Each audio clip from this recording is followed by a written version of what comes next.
ಬಹುಶಃ ಕರ್ನಾಟಕ, ಮಹಾರಾಷ್ಟ್ರ, ಆಂಧ್ರ ಪ್ರದೇಶ ಅನೇಕ ರಾಜ್ಯದ ಮೂಲೆ ಮೂಲೆಗಳಿಗೆ ಹೋಗಿ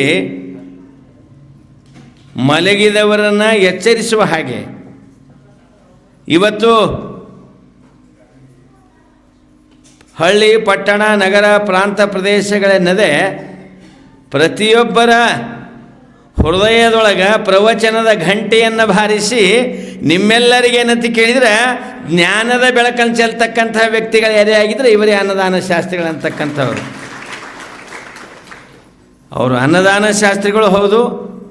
ಅನ್ನ ಅಂದರೆ ಹೊಟ್ಟೆಗೆ ಬೇಕು, ಮುಂದೆ ದಾನ ಆಗ್ತದ. ದಾನ ಅಲ್ಲ, ಜ್ಞಾನ. ನೆತ್ತಿಯನ್ನು ತುಂಬಿಸ್ತಕ್ಕಂಥ ಶಕ್ತಿ ಅವರಲ್ಲಿದೆ. ಎಂಥ ಶಕ್ತಿ ಅಂತ ಕೇಳಿದರೆ ಇವತ್ತು ನಿಮ್ಮೆಲ್ಲರಿಗೆ ಬೇಕಾಗಿರ್ತಕ್ಕಂಥ ಪ್ರವಚನದ ಬುತ್ತಿಯನ್ನು ನಿಮ್ಮ ನೆತ್ತಿಗೆ ಬುತ್ತಿ ಕೊಡೋ ಜೊತೆಗೆ ನಿಮ್ಮೆಲ್ಲರನ್ನ ಹೇಗಂತ ಕೇಳಿದರೆ 1 ಗಂಟೆಯವರೆಗೆ ಸುಮಾರು ನಿಮ್ಮೆಲ್ಲರನ್ನ ಎಲ್ಲಿ ತೊಗೊಂಡು ಹೋದ್ರು ಅಂತಕ್ಕಂಥ ಮಾತು ಕೇಳಿದರೆ ಪ್ರವಚನದ ಸಾಗರದೊಳಗೆ ನಿಮ್ಮನ್ನೆಲ್ಲ ತೇಲಾಡಿಸಿಬಿಟ್ರು ಅಂತಕ್ಕಂಥ ಮಾತು ಹೇಳಬೇಕಾಗಿದೆ. ಪ್ರವಚನದ ಸಾಗರದೊಳಗೆ. ಇನ್ನು ಜೊತೆಗೆ ಅವರಿಗೂ ವೇದಿಕೆಯಲ್ಲಿರ್ತಕ್ಕಂಥ ಅಬ್ಬಿಗೇರಿ ಹಿರೇಮಠದ ಮರಿದೇವರಿಗೂ, ಉಮಾಪತಿ ದೇವರಿಗೂ, ಜೊತೆಗೆ ನಮ್ಮ ಬಾಳನಗೌಡ್ರಂದ್ರೆ ಹೆಸರೂ ಬಾಳು, ಜೀವನವೂ ಧರ್ಮದಿಂದ ಬಾಳು. ಯಾಕಂತ ಕೇಳಿದರೆ ಅವರು ಭಾಳ ಯಾವಾಗಲೂ ಗುರುವಿನ ಕೃಪೆಯನ್ನು ಪಡ್ಕೊಂಡು ಸದಾಕಾಲ ಈ ನಾಡಿನಲ್ಲಿ ಹೆಸರಾಂತ ಪ್ರವಚನಕಾರರು, ಜೊತೆಗೆ ಧಾರ್ಮಿಕ ಜಾಗೃತಿಯನ್ನು ಮಾಡ್ತಕ್ಕಂಥವ್ರು.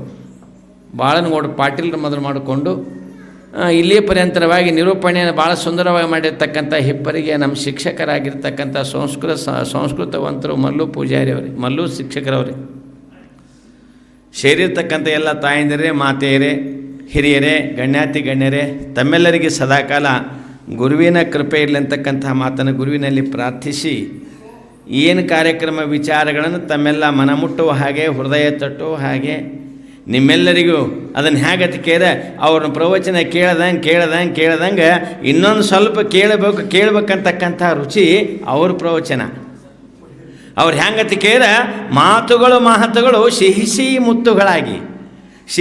ಮುತ್ತುಗಳಾಗಿ ಮಾತಿನಲ್ಲಿ ಬರ್ತಕ್ಕಂಥ ಪ್ರವಚನದ ಸಾರ ಹೇಗತಿ ಕೇಳಿದ್ರೆ ಜೇನಿನಂತೆ ರಸವತ್ತಾಗಿ, ಜೊತೆಗೆ ಹಾಲಿನೋಳು ಸಕ್ಕರೆ ಬೆರೆತಂತೆ.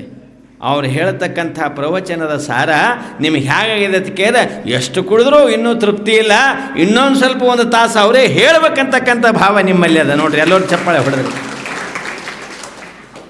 ಅವ್ರು ಹೇಳುವಾಗ ಮಾತಿನೊಳಗೆ ಏನಂತ ಕೇಳಿದ್ರೆ ನಿಮ್ಮೆಲ್ಲರನ್ನ ನಕ್ಕು ನಗಿಸಿ ಅಗದಿ ಏನಂತ ಕೇಳಿದ್ರೆ ಭಾಳ ನಿಮ್ಮನ್ನೆಲ್ಲ ಎಚ್ಚರ ಮಾಡ್ಕೋತ ನಗುತ್ತಾ ನಿಮಗೇನಂತ ಕೇಳಿದರೆ ಒಳ್ಳೆಯ ವಿಚಾರವನ್ನು ಹಂಚಿಕೊಂಡಿರ್ತಕ್ಕಂಥ ನಮ್ಮ ಶಾಸ್ತ್ರಿಗಳವರು ಇಲ್ಲೇ ಪರಂತರವಾಗಿ ತಮಗೆಲ್ಲ ಹೇಳಿದ್ದಾರೆ ಅಂತಕ್ಕಂಥ ಮಾತನ್ನು ಹೇಳ್ತಾ, ತಮಗೆಲ್ಲ ಗೊತ್ತದೆ ಇವತ್ತು ಮಲ್ಲಿಕಾರ್ಜುನ ಕಣ್ಣಿಗೆ ಕಾಣಂಗಿಲ್ಲ. ಯಾರಿಗಾರೆ ಕಂಡ ನಾನು ಕಂಡಿಲ್ಲ. ವೀರಭದ್ರ ಯಾರಿಗಾರೆ ಕಂಡ ನಾನು ಕಂಡಿಲ್ಲ. ಮಲ್ಲಿಕಾರ್ಜುನ ಕಂಡಿಲ್ಲ, ವೀರಭದ್ರನ ಕಂಡಿಲ್ಲ, ಅಪ್ಪನೂ ಕಂಡಿಲ್ಲ, ಮಗನೂ ಕಂಡಿಲ್ಲ. ಅವರಿಬ್ಬರನ್ನು ನಾವೆಲ್ಲರೇ ನೋಡಬೇಕಾಗಿದ್ರೆ ಯಾರ ಬಳಿ ನೋಡ್ಬೇಕಂತ ಕೇಳಿದ್ರೆ ಈ ಅಪ್ಪ ಕೂತಾನಲ್ಲ ಇವರನ್ನು ನೋಡಿಬಿಟ್ರೆ ಸಾಕು, ನಾವಿಬ್ಬರು ನೋಡ್ದಂಗೆ. ಅದಕ್ಕೆ ಹೇಳ್ತಾರೆ ಏನಂತ ಕೇಳಿದರೆ ಗುರುವಿನ ಕೃಪೆಗಾಗಿ, ಗುರುವಿನ ಆಶೀರ್ವಾದಕ್ಕಾಗಿ, ಗುರುಕರುಣೆಗಾಗಿ ಮನುಷ್ಯನ ಜೀವನ ಹೆಂಗಂತ ಕೇಳಿದರೆ ಗುರು ಬೇಕು ನನಗೆ, ಗುರುವಿನ ಕೃಪೆ ಬೇಕು, ಗುರುವಿನ ಆಶೀರ್ವಾದ ಬೇಕು, ಅವರ ಅಂತಃಕರಣದ ಆಶೀರ್ವಾದ ನನಗೆ ಬೇಕಂತ ತಿಳ್ಕೊಂಡು ನಾವು ನೀವೆಲ್ಲರೂ ಬಯಸೋದೇನಂತ ಕೇಳಿ ಅವ್ರ ಆಶೀರ್ವಾದ. ಅದಕ್ಕಿಂತ ದೊಡ್ಡದೇನು ಬೇಕಾಗಿಲ್ಲ ನಮಗೆ. ಅವರ ಆಶೀರ್ವಾದ ಅಂತಕ್ಕಂಥದ್ದು ನಾವೊಂದು ಪಡೆದ್ರೆ ಸಾಕು, ನಮ್ಮ ಜೀವನ ನಿಜವಾಗಿ ಧನ್ಯ ಅಂತಕ್ಕಂಥ ಮಾತು ಹೇಳಬೇಕಾಗಿದೆ. ಅಂಥ ಕೃಪೆ ಪಡಬೇಕು. ಅದಕ್ಕೆ ಹೇಳ್ತಾರೆ ಗುರುವಿನ ಕೃಪೆ ಆಗೋ ಸಲುವಾಗಿ, ಗುರುವಿನ ಆಶೀರ್ವಾದ ಆಗೋ ಸಲುವಾಗಿ ಹಲವರು ಅನೇಕ ಗುರುವಿನನ್ನು ಕುರಿತು ಹಗಲು ರಾತ್ರಿ ಸೇವಾ ಮಾಡಿದ್ರು, ಮಠದಾಗ ಕಸ ಹೊಡೆದ್ರು, ಮಠದಾಗ ಗುರುಗಳ ಪಟ್ಟಿಯನ್ನು ತೊಳೆದ್ರು, ಅಡಿಗೆಯನ್ನು ಮಾಡಿದರು, ಪ್ರಸಾದವನ್ನು ಬಡಿಸಿದರು, ಅವರಿಗೆ ಸ್ನಾನವನ್ನು ಮಾಡಿಸಿದರು, ಜೊತೆಗೆ ಅನಂತ ಸೇವೆಯನ್ನು ಮಾಡಿದರು. ಎಷ್ಟು ಸೇವೆ ಮಾಡಿದರೂ ಸಹಿತ ಹೇಳ್ತಾ ಇದ್ದಾರೆ ಅನಂತ ಕಾಲದಲ್ಲಿ, ಒಂದೇ ಕಾಲ ಅಲ್ಲ, ಎಷ್ಟೋ ಜನ್ಮಗಳಲ್ಲಿ ನಾ ಈ ಗುರುವಿನ ಕೃಪೆ ಆಗಬೇಕಂತ ತಿಳ್ಕೊಂಡು ಬಹಳಷ್ಟು ದುಡ್ದೀನಿ ಅಂತಕ್ಕಂಥ ಮಾತನ್ನು ಹಲವಾರು ಶಾಣರು ಹೇಳ್ತಾರೆ. ಅನಂತ ಕಾಲದಲ್ಲಿ ಗುರು ಕೃಪೆಯಾಗಬೇಕೆಂದು, ಅನಂತ ಕಾಲದಲ್ಲಿ ಗುರುವಿನ ಕರುಣೆ ಆಗಬೇಕೆಂದು ಬಹಳ ದಿವಸಗಟ್ಟಲೆ ತಪಸ್ಸು ಮಾಡಿನ ಅಂತ ಹೇಳ್ತಾರೆ. ಗುರುವೇ ನನಗೆ ಗುರುವಾಗಬೇಕೆಂದು, ಹರನೇ ನೀ ನನಗೆ ಗುರುವಾಗಬೇಕೆಂದು ಅಕ್ಕಮಾದೇವಿ ಹೇಳ್ತಾಳೆ. ಪುಟ್ಟರಾಜರು ಹೇಳ್ತಾರೆ, ಅನಂತ ಕಾಲ ತಪ್ಪಿಸಿದೆ ಗುರುವೇ ನನಗೆ ಹಾನಗಲ್ ಕುಮಾರೇಶ ನೀ ಗುರು ಆಗಬೇಕಂತ ತಿಳ್ಕೊಂಡು ಅನಂತ ಕಾಲ ತಪ್ಪಿಸಿದೆ ಅಂತ ಹೇಳ್ತಾರೆ ಅವರು. ಅದಕ್ಕಾಗಿ ಪುಣ್ಯಾತ್ಮರೇ, ಈ ಭಾಗದೊಳಗೆ, ಈ ನೆಲದೊಳಗೆ ಏನಂತ ಕೇಳಿದ್ರೆ ಯಡೂರ ಪುಣ್ಯಕ್ಷೇತ್ರ, ಮಹಾನ್ ಕಾಡಸಿದ್ದೇಶ್ವರರು ಭಗವಂತನ ಗುರುತಿಸಿದ ಸ್ಥಳ, ವೀರಭದ್ರೇಶ್ವರ ದಕ್ಷ ಬ್ರಹ್ಮನ ಸಂಹಾರ ಮಾಡಿದ ಸ್ಥಳ, ಐತಿಹಾಸಿಕ ಪುರಾತನವಾಗಿರ್ತಕ್ಕಂಥದ್ದನ್ನು ಇವತ್ತಿನ ದಿವಸ ಜಗತ್ತಿಗೆ, ಇವತ್ತಿನ ದಿವಸ ಈ ವೀರಭದ್ರನ ಹೆಚ್ಚಿನ ಒಂದು ಮಹಿಮೆಯನ್ನು ಇವತ್ತು ಮೂಲೆಗೆ, ದೇಶದ ಮೂಲೆಗೆ ಪ್ರತಿಯೊಬ್ಬರ ನಾಡಿ ಮಿಡಿತಕ್ಕ, ಪ್ರತಿಯೊಬ್ಬರ ಹೃದಯಕ್ಕೆ ಮುಡಿಸ್ತಕ್ಕಂಥ ಕೆಲಸ ಮಾಡಿರ್ತಕ್ಕಂಥವ್ರು ಯಾರೇ ಆಗಿದ್ರೆ ಅವರೇ ಜಗದ್ಗುರು ಚನ್ನಸಿದ್ದರಾಮ ಪಂಡಿತಾರಾಧ್ಯರು. ಎಂಥ ಕೆಲಸ ಮಾಡಿದ್ದಾರೆ ಅಂತಕ್ಕಂಥ ಮಾತು ಕೇಳಿ ನಿಮಗೆಲ್ಲ ಗೊತ್ತದ, ನಾನೇನು ಹೇಳಬೇಕಾಗಿದ್ದೇನು. ಅದಕ್ಕೆ ಹೇಳ್ತಾರೆ, ಕನ್ನಡಿಯ ಮುಂದೆ ನಾವು ಕೂತ್ಕೊಂಡೀವಿ, ಕನ್ನಡಿ ಮುಂದೆ ನಾವು ಕೂತ್ಕೊಂಡಿವಿ, ನನ್ನ ಮುಖ ಹೆಂಗೆ ಕಾಣಂಗಿಲ್ಲ ಅಂತ ಏನು ಹೇಳ್ಬೇಕು ನಿಮಗೆ? ಇಲ್ಲಿ ಏನಾಗಿದೆ ಅಂತಕ್ಕಂಥ ಮಾತು ಕೇಳಿ ಕನ್ನಡಿ ಹಿಡ್ದಂಗಾಗಿದೆ ನಿದರ್ಶನ. ಎಂಥ ನಿದರ್ಶನವನ್ನು ಕನ್ನಡಿಯನ್ನು ಕೊಟ್ಟಿದ್ದಾರೆ ಪರಮ ಪೂಜ್ಯರು. ಹಗಲು ಇರುಳೆನ್ನದೆ, ತಿಥಿ ವಾರೆನ್ನದೆ, ಮಾಸ ಪಕ್ಷವೆಂದರಿಯದೆ, ಸಮಯ ಗಂಟೆಗಳನ್ನರಿಯದೆ, ನಿಮಿಷ ಸೆಕೆಂಡುಗಳನ್ನರಿಯದೆ ಇವತ್ತಿನ ದಿವಸ ಧರ್ಮ ಜಾಗೃತಿಗಾಗಿ, ಭಕ್ತರ ಮನುಕುಲದ ಒಳಿತಿಗಾಗಿ ಇವತ್ತಿನ ದಿವಸ ಶ್ರೀಶೈಲ ಕ್ಷೇತ್ರ ಆಗಿರ್ಬೋದು, ಯಡೂರ ಕ್ಷೇತ್ರ ಆಗಿರ್ಬೋದು, ನಾನು ಮಾಡುವುದು ಯಾರಿಗಾಗಿ ಅಂತಕ್ಕಂಥ ಮಾತು ಕೇಳಿದ ಜನರಿಗಾಗಿ ಅಂತಕ್ಕಂಥ ಮಾತನ್ನು ಜಗದ್ಗುರುಗಳು ಇವತ್ತು ಜನರ ಹತ್ರ ಬಂದಿದ್ದಾರೆ, ಜನರ ಮಧ್ಯದಲ್ಲಿದ್ದಾರೆ. ಅದನ್ನೆಲ್ಲ ನಮಗೆ ಕಾಣಿಸ್ತಾ ಇದೆ, ನಮಗೆಲ್ಲ ತಿಳಿತಾ ಇದೆ. ಮಾಡಿರ್ತಕ್ಕಂಥ ಕಾರ್ಯಗಳು, ಎಂಥ ಕೆಲಸಗಳು ಮಾಡಿದ್ದಾರೆ, ಏನು ನಡೀತಾ ಇದೆ, ಎಂಥ ಕೆಲಸಗಳನ್ನು ಮಾಡ್ತಾ ಇದ್ದಾರೆ ಎಲ್ಲ ಕಾಣಿಸ್ತಾ ಇದೆ. ಅದಕ್ಕೋಸ್ಕರವಾಗಿ ಏನಿತ್ತು ಇವತ್ತೇನಿದೆ, ಹಿಂದಿನ ಕಾಲದೇನೇನಿತ್ತು, 21 ವರ್ಷಗಳ ಹಿಂದೆ ಏನಿತ್ತು, ಇವತ್ತೇನಿದೆ, ಮುಂದಿನ ದಿನಮಾನಗಳಲ್ಲಿ ಏನಿರ್ತಾ ಇದೆ. ಅದಕ್ಕೋಸ್ಕರವಾಗಿ ಮಹಾಸನ್ನಿಧಿಯವರು ಆಶೀರ್ವಾದ ಮಾಡ್ತಾರೆ ನನಗೆ. ಯಾವಾಗರೇ ಮನುಷ್ಯ ಜೈನಾಪುರ ಒಂದಿನ ಇದು ಹೋಗಿ ನಶ್ವರಾಗಿ ಹೋಗ್ತದೆ, ಇದು ದೇಹ ಉಳಂಗಿಲ್ಲ. ಇರುತನ ಏನಂತ ಕೇಳಿದರೆ ಹೇಳ್ತಾರೆ, ಕರ್ತವ್ಯೋ ಧರ್ಮ ಸಂಗ್ರಹ, ಕರ್ತವ್ಯವನ್ನು ಮಾಡು. ಅದಕ್ಕಾಗಿ ಹೇಳ್ತಾ ಇದ್ದಾರೆ, ನೀನು ಹೋದರೂ ಸಹಿತ ನೀನು ಮಾಡಿರ್ತಕ್ಕಂಥ ಕೆಲಸ ನಿನ್ನ ಚಾರಿತ್ರ್ಯವನ್ನು ಇತಿಹಾಸದೊಳಗೆ ಉಳಿತದೆ.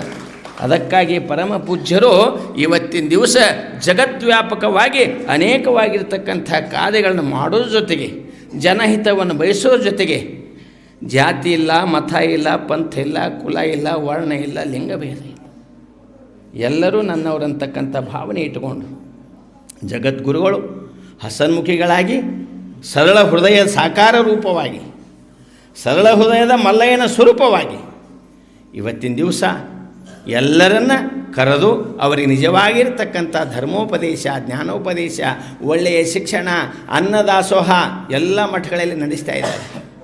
ಒಂದು ಕಡೆ ಶ್ರೀಶೈಲ ಪೀಠ ಜನರಿಗಾಗಿ ಮಹಾಸನ್ನಿಧಿ ಎಂಥ ಕಾರ್ಯವನ್ನು ಮಾಡಲಿಕ್ಕತ್ತರಂತಕ್ಕಂಥ ಮಾತು ಕೇಳಿದರೆ ಆ ಕೆಲಸವನ್ನು ನೋಡಿದರೆ ಗೊತ್ತಾಗ್ತದೆ. ಇನ್ನು ಕೆಲವೇ ದಿವಸದೊಳಗೆ ಪ್ರಾರಂಭ ಆಗಿದೆ ಕೆಲಸ. ಶ್ರೀಶೈಲ ಕ್ಷೇತ್ರದೊಳಗೆ ಜಗದ್ಗುರು ಮಹಾಸನ್ನಿಧಿಯವರು ಸುಮಾರು ಇವತ್ತಿನ ದಿವಸ ಸಾವಿರ ಇತಿಹಾಸಗಳಲ್ಲಿರ್ತಕ್ಕಂಥ ಒಂದು ಚಾರಿತ್ರ್ಯವನ್ನು ಪುನಃ ಏನಂತ ಕೇಳಿದರೆ ಅದನ್ನು ಬೆಳಕಿಗೆ ತರತಕ್ಕಂಥ ಕೆಲಸವನ್ನು ಮಹಾಸನ್ನಿಧಿ ಮಾಡ್ಲಿಕ್ಕತ್ತರ. ಶ್ರೀಶೈಲದೊಳಗೆ ಸಾವಿರ ವರ್ಷದ ಹಿಂದಲ್ಲಿ ಶ್ರೀಶೈಲ ಪೀಠದೊಳಗೆ, ಶ್ರೀಶೈಲ ಪೀಠದಿಂದ ಏನಿತ್ತು ಅಂತಕ್ಕಂಥ ಮಾತು ಕೇಳಿದರೆ ಯೂನಿವರ್ಸಿಟಿ ಇತ್ತಲ್ಲಿ. ಅಂಥ ಒಂದು ಶಿಕ್ಷಣವನ್ನು, ಧಾರ್ಮಿಕ ಶಿಕ್ಷಣವನ್ನು ಕೊಟ್ಟಿರ್ತಕ್ಕಂಥ ಜಗದ್ಗುರು ಏನಂತ ಕೇಳಿದರೆ ಪಂಡಿತಾರಾಧ್ಯರ ಮಹಾಪೀಠ, ಚಂದ್ರಗುಂಡ ಶಿವಾಚಾರ್ಯ ಅಂತಕ್ಕಂಥ ಪ್ರಿನ್ಸಿಪಾಲ್ರು ಹೌದು, ಧರ್ಮಗುರುಗಳು ಹೌದು, ಜಗದ್ಗುರುಗಳು ಹೌದು. ಅಂಥವ್ರು ಏನಂತ ಕೇಳಿದರೆ ಮಹಾಶರಣನಾಗಿರ್ತಕ್ಕಂಥ ಜೇಡರ ದಾಶಿಮಯ್ಯನರಿಗೆ ಗುರುಗಳಾಗಿ ಇವತ್ತಿನ ದಿವಸ ಧರ್ಮ ಶಿಕ್ಷಣ ಕೊಟ್ಟಿರ್ತಕ್ಕಂಥ ಐತಿಹಾಸಿಕ ಶ್ರೀಶೈಲ ಅಂಥ ಕ್ಷೇತ್ರದೊಳಗೆ ಇವತ್ತಿನ ದಿವಸ ಶಿಕ್ಷಣದ ಸಲುವಾಗಿ ಇವತ್ತಿನ ದಿವಸ ಇಂಗ್ಲೀಷ್ ಮೀಡಿಯಮ್ ಸ್ಕೂಲ ಜೊತೆಗೆ ಯಾತ್ರಿಕರಿಗೆ ಹೋಲಕ್ಕೆ ಬರ್ಲಿಕ್ಕೆ ಅಂತ ತಿಳ್ಕೊಂಡು ಅಲ್ಲಿ ಇವತ್ತಿನ ದಿವಸ ಒಳ್ಳೆಯ ಯಾತ್ರಿ ನಿವಾಸ, ಜನರಿಗಾಗಿ ಏನಂತ ಕೇಳಿದರೆ ಒಳ್ಳೆಯ ಆಸ್ಪತ್ರೆ, ಇನ್ನು ಜೊತೆಗೆ ಏನಂತ ಕೇಳಿದರೆ ಶ್ರೀಶೈಲದಲ್ಲಿ ಇರ್ತಕ್ಕಂಥ ಯಾವ ಕಂಬಿಗಳು ಎಲ್ಲೆಲ್ಲೋ ಇಟ್ಕೋತಾರೆ, ಆದರೆ ಕಂಬಿಗಳಿಗೆ ಸುರಕ್ಷಿತ ವ್ಯವಸ್ಥೆ ಆಗ್ಬೇಕಂತ ತಿಳ್ಕೊಂಡು ಒಳ್ಳೆಯ ಕಂಬಿ ಮಂಟಪ, ಇವೆಲ್ಲ ಕೆಲಸಗಳು ಎಂಥವಾದವತ್ತು ಕೇಳಿದರೆ ಒಂದೊಂದು ಕೆಲಸಗಳು ಜನರ ಒಳಿತಿಗಾಗಿ, ಜನರ ಹಿತಕ್ಕಾಗಿ, ಜನರಿಗೆ ಅಂಥ ಒಂದು ಕೆಲಸ ಮಾಡೋದ್ರಿಂದ ಒಳ್ಳೆಯ ಶಿಕ್ಷಣ ಸಿಗ್ತದೆ, ಆ ಭಾಗದೊಳಗೆ ಒಳ್ಳೆಯ ಸಂಸ್ಕೃತಿ ಸಿಗ್ತದೆ, ಧರ್ಮ ಪ್ರಚಾರ ಆಗ್ತದೆ, ಜನಸೇವೆ ಆಗ್ತದೆ. ಅದನ್ನು ಗುರುತಿಸಿಕೊಂಡು ಮಹಾಸನ್ನಿಧಿ ಮಹಾದಾಸೋಹ ನಡಿಬೇಕು. ಇವತ್ತು ದಿವಸ ಒಳ್ಳೆಯ ಶಿಕ್ಷಣ ನಡಿಬೇಕು ತಿಳ್ಕೊಂಡು ಯಡೂರಲ್ಲಿ ಸಹಿತ ಏನಿತ್ತು, ಯಡೂರೊಳಗೆ ಎಷ್ಟು ಮಕ್ಕಳು ನಾಡಿನ ಮೂಲೆಗಳಲ್ಲಿ ಇವತ್ತು ದಿವಸ ಯಾವುದೇ ಹಳ್ಳಿ ಹೋರಿ ಪಟ್ಟಣಗಳು ಹೋರಿ ಏತಮಾನಿ ಎಲ್ಲಿ ವಿದ್ಯಾಭ್ಯಾಸ ಮಾಡಿದೋ ಆ ಒಟುವನ್ನು ಕರೆದು ಕೇಳ್ತಾರೆ ಪ್ರತಿಯೊಂದು ಹಳ್ಳಿಯಾಗ. ಆ ಒಟು ಹೇಳ್ತಾ ಇದ್ದಾನೆ, ನಾನಿವತ್ತು ದಿವಸ ವೇದಾಧ್ಯಯನವನ್ನು ನನ್ನ ಬಾಯಿಂದ ಸಂಸ್ಕೃತ ಮಂತ್ರ ಹೊರಗೆ ಬರಬೇಕಾದ್ರೆ ನನ್ನ ತಾಯಿ ಬೇರಾಗಿರ್ತಕ್ಕಂಥ ಯಡೂರ ಪಾಠಶಾಲೆ ಅಂತಕ್ಕಂಥ ಮಾತನ್ನು ಯಡೂರಿನ ಕಡೆ ತೋರಿಸ್ತಾರೆ, ಕೈ ಮಾಡಿ ಯಡೂರಿನ ಕಡೆ. ಅದಕ್ಕೋಸ್ಕರವಾಗಿ ಈ ನಿಟ್ಟಿನೊಳಗೆ ಮಹಾಸನ್ನಿಧಿ ಮಾಡ್ತಕ್ಕಂತಹ ಕೆಲಸ ಇವತ್ತು ಲೋಕಕ್ಕೆ ಬೇಕಾಗಿರ್ತಕ್ಕಂತಹ ಕೆಲಸವನ್ನು ಮಹಾಸನ್ನಿಧಿ ಮಾಡಲಿಕ್ಕತ್ತಾರ. ಈ ಕಾರ್ಯಕ್ರಮಗಳ ಕುರಿತು ಶಾಸ್ತ್ರಿಗಳು ಭಾಳ ಸುಂದರವಾಗಿ ಹೇಳ್ಯಾರ. ನೀವೆಲ್ಲರೂ ತನುಮನಧನದಿಂದ ಸೇವೆಯನ್ನು ಸಲ್ಲಿಸಿ ಗುರುಕೃಪೆಗೆ ಪಾತ್ರರಾಗಲಿ. ಯಾಕಂತ ಕೇಳಿದರೆ ಎಷ್ಟೋ ಜನ್ಮಗಳಲ್ಲಿ ನಾವೇನು ಮಾಡಿಸಿದ್ದೆ ಗುರು ಸಿಗೋದು ಭಾಳ ಕಠಿಣ. ಅದಕ್ಕಾಗಿ ಇವತ್ತು ದಿವಸ ನಮ್ಮ ಪಂಚಪೀಠಗಳಲ್ಲಿ ಶ್ರೀಶೈಲ ಮಹಾಪೀಠದ ಜಗದ್ಗುರುಗಳು ಇವತ್ತು ಜನರ ಹತ್ರ ಹೋಗಿ, ಜನರ ಸಮೀಪಕ್ಕೆ ಹೋಗಿ ಇವತ್ತು ದಿವಸ ಧರ್ಮ ಜಾಗೃತಿ ಮಾಡ್ತಕ್ಕಂಥ ಇವತ್ತು ಬಹುದೊಡ್ಡ ಕೆಲಸ. ನಿಮಗೆಲ್ಲ ಗೊತ್ತಿದೆ, 2023 ನಿಮ್ಮ ಕೂನದಲ್ಲಿ 2023 ಯಡೂರದಿಂದ ಶ್ರೀಶೈಲ ತನಕ ಇವತ್ತು ದಿವಸ ಎಂಥ ಪಾದಯಾತ್ರೆಯನ್ನು ಮಾಡಿದ್ರೆ ಅಂದರೆ ಪಲ್ಲಕ್ಕಿ ಏರಿರ್ತಕ್ಕಂಥ ಜಗದ್ಗುರುಗಳು ಜನರ ಮಧ್ಯದಲ್ಲಿ ಪಾದಯಾತ್ರೆ ಮಾಡ್ಯಾರಂದ್ರೆ ಇತಿಹಾಸದೊಳಗೆ ಇದನ್ನು ಉಳಿಸ್ಬೇಕು, ನಾವು ಉಳ್ಕೋಬೇಕು. ಇತಿಹಾಸ ಉಳಿದಿರ್ತಕ್ಕಂಥ ಕೆಲಸ ಮಾಡಿದ ಜಗದ್ಗುರುಗಳು ಏನು ನೋಡ್ಬೇಕ್ರಿ. ಶ್ರೀಶೈಲಕ್ಕೆ ಹೋಗುತ್ತಾನೆ ಎಂಥ ಭಜನೆ, ಎಂಥ ವಾದ್ಯ, ಎಂಥ ವೈಭವ, ಏನು ದಾಸೋಹಗಳು, ಏನು ಪ್ರವಚನಗಳು, ಏನು ಲಿಂಗ ದೀಕ್ಷೆ ನೋಡ್ಬೇಕ್ರಿ. ಮಲ್ಲಯ್ಯನ ಅರ್ಭಟ ಮಹಾಸನ್ನಿಧಿ ಇಂಥ ಅನೇಕ ಯೋಜನೆಗಳನ್ನು ಹಾಕ್ಕೊಂಡು ಇವತ್ತು ಮಾಡುವ ಕೆಲಸ ಜನರಿಗಾಗಿ, ಕೊಡುವುದು ಜನರಿಗಾಗಿ. ಅದಕ್ಕೆ ಇಷ್ಟೆಲ್ಲ ಅವರು ಇವತ್ತು ದಿವಸ ಕಾರ್ಯಕ್ರಮ ಹಮ್ಮಿಕೊಂಡಾರ. ನಾಳೆ ನಡೀತಕ್ಕಂಥ ಕಾರ್ಯಕ್ರಮಗಳ ಬಗ್ಗೆ ತಮಗೆಲ್ಲ ತಿಳಿಸ್ಯಾರ. ಈ ಮಾಂಜರಿ ಇವತ್ತು ನನಗೆ ಭಾಳ ಸಂತೋಷ ಆಗ್ಯದ. ಹಿಂದೊಮ್ಮೆ ನಾನು ಬಂದಿದ್ದೆ, ಇಲ್ಲಿ ಒಂದು 4 ಮಾತಾಡಿರ್ಬೇಕು. ಅವಾಗ ಇಲ್ಲಿ ಸಿದ್ಧಾಂತ ಶಿಖಾಮಣಿ ಪಾರಾಯಣ ನಡೆದಿತ್ತು. ಸಿದ್ಧಾಂತ ಶಿಖಾಮಣಿ ಪಾರಾಯಣ ನಡೆದಾಗ ಬಂದಿದ್ದೆ. ಆವಾಗ ಆ ಗುಡಿ ಎಲ್ಲ ಭಾಳ ಹಳಿದಿತ್ತು. ಕಾಡಸಿದ್ದೇಶ್ವರ ಗುಡಿ, ಕಾಡಸಿದ್ದೇಶ್ವರ ಮಠದ ಗುಡಿ.